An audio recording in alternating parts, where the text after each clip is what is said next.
Hey everyone, welcome back to the channel. Iowa's vast cornfields spanning 16.7 million acres create the perfect feeding ground for deer. With a mild climate ranging from freezing winters to warm summers, these conditions have fueled an explosion in the deer population, doubling to around 350,000 in just a decade. While this may seem like a hunter's paradise, it also raises major challenges for farmers and landowners. Stick around as we explore the best strategies for managing Iowa's booming deer numbers. Don't forget to like, subscribe, and join the conversation below.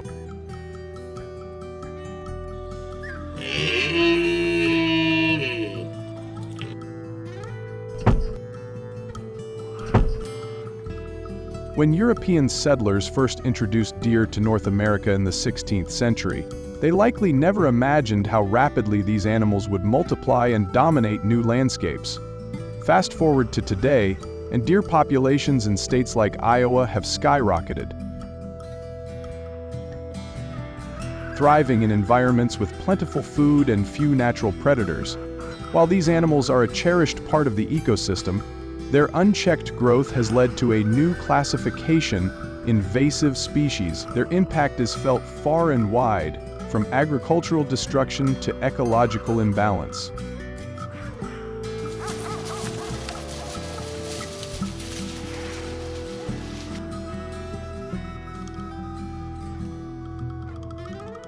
For Iowa's farmers, deer are more than just a picturesque sight in the countryside. They're a costly and persistent threat. With vast fields of corn, wheat, and soybeans providing an endless buffet, deer invade farms in massive numbers, consuming crops, trampling young plants, and contaminating fields with their waste. The damage isn't minor. An estimated $250 million in agricultural losses each year, wreaking havoc on 2 million acres of farmland. As deer populations surge, so do the financial struggles of farmers trying to protect their livelihoods.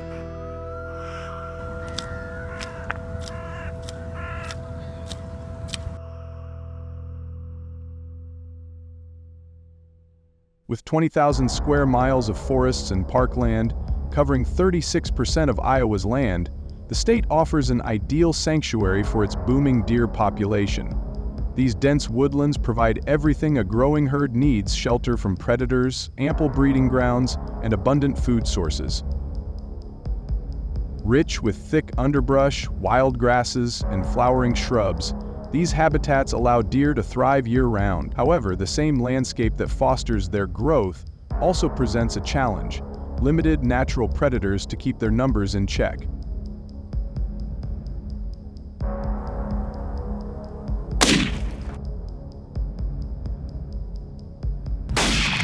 Again.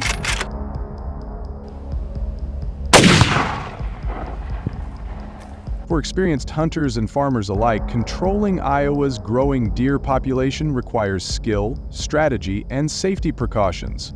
One of the most effective methods? Hunting from elevated positions, by climbing trees or using elevated stands.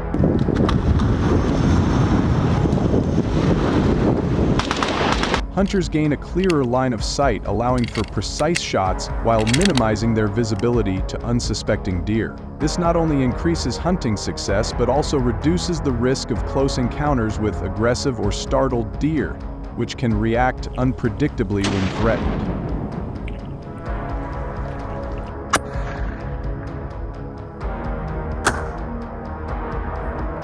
In the battle against Iowa's invasive deer population, some landowners and wildlife managers turn to leg grip traps, a widely used but highly controversial method.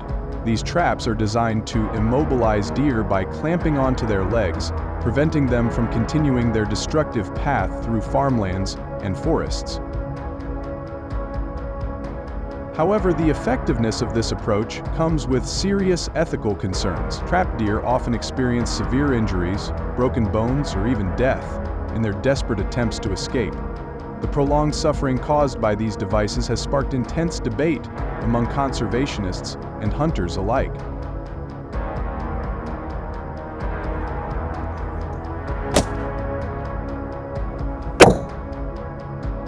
The debate over deer trapping is far from settled. While some see it as a necessary tool for population control, animal activists argue that it's cruel, ineffective, and puts other wildlife at risk.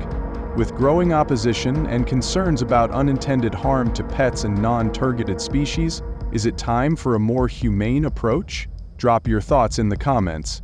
And if you want to keep exploring these controversial topics, hit that subscribe button and stay tuned for more.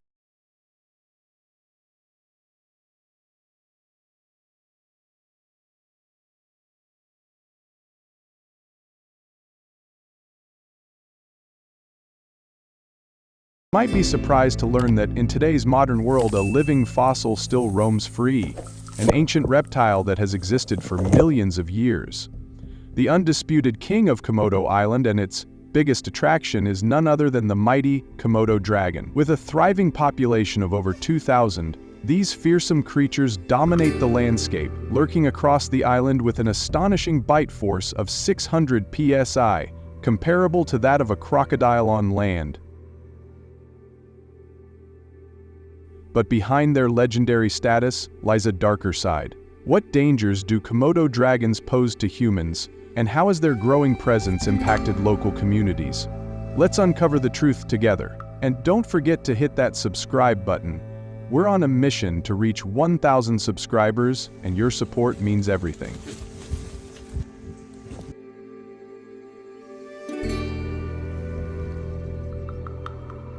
With their formidable size reaching up to 300 pounds and potent venom, Komodo dragons reign supreme on their native islands. In 2024 alone, these apex predators attacked over 1,200 livestock animals including goats, pigs, and chickens, causing significant economic hardship for local farmers.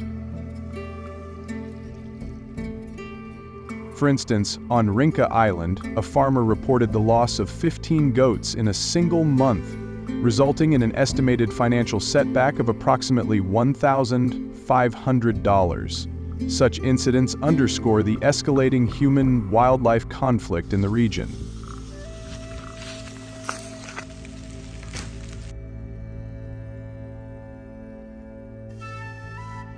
Beyond their impact on livestock, Komodo dragons pose a significant threat to the thriving tourism industry of the archipelago.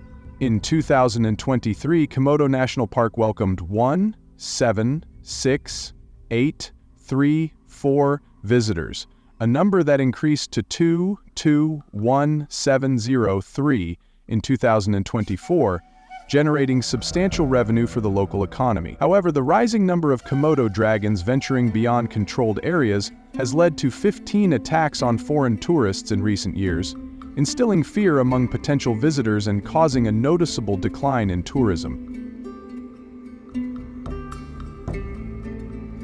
A recent incident occurred in 2024 on Komodo Island, where a Komodo dragon bit a local man who was repairing a boat. Fortunately, he was rescued promptly and received necessary medical attention. To prevent such encounters, what measures have been implemented by the local communities?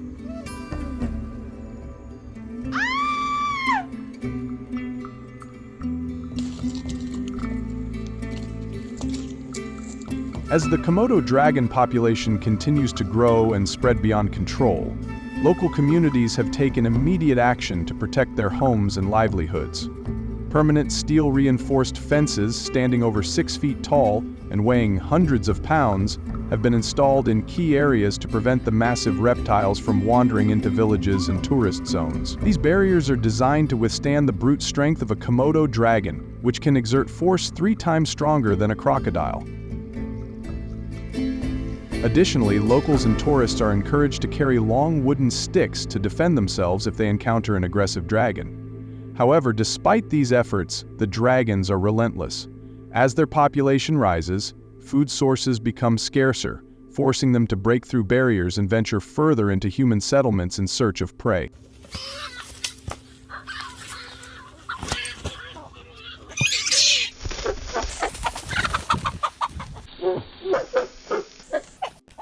Recognizing the urgent threat, the government has launched an official global hunting initiative, calling on experienced hunters from around the world to participate in a controlled population management program. Strict policies ensure that only licensed professionals with expertise in tracking and humane hunting methods are allowed to join. To incentivize participation, hunters are rewarded between $5,000 and $15,000 per Komodo dragon, depending on size and location. Each hunting group consists of 3 to 5 members, including a lead hunter, a tracker, and an assistant for safety and equipment handling. The main weapons permitted include high-powered rifles, tranquilizer guns for capture operations, and protective gear to guard against sudden attacks.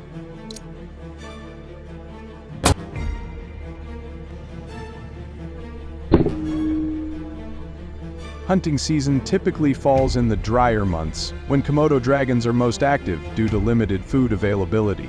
Hunters track the reptiles using key signs such as deep claw marks in the soil, drag trails, and recent kills. Those using firearms rely on powerful 0.308 Winchester, 0.375 HHH Magnum, or 0.458 Lot rifles, known for their penetration and stopping power. Hunters maintain a buffer distance of at least 100 to 200 yards, ensuring safety while keeping the element of surprise. The most effective shot placement targets the heart or spine, ensuring a quick and humane kill. On average, each hunting team can capture or eliminate 3 to 6 Komodo dragons per hunt, effectively reducing threats to human settlements.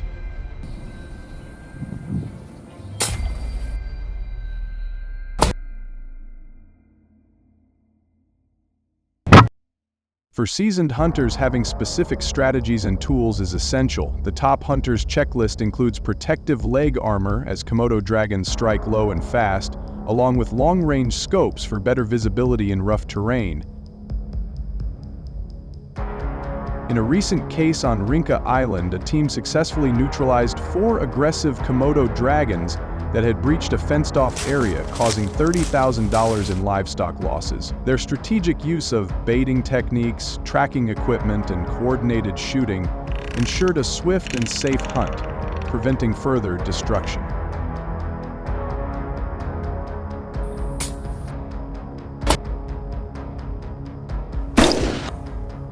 Despite the clear benefits of population control, including protecting local livelihoods and ensuring tourist safety, strong opposition remains. Conservationists argue that Komodo dragons are a national treasure and should be managed through non-lethal methods, such as habitat expansion and relocation efforts. However, with increasing human-wildlife conflict, is hunting a necessary step to restore balance, or should alternative solutions be explored? What's your take on this controversial issue?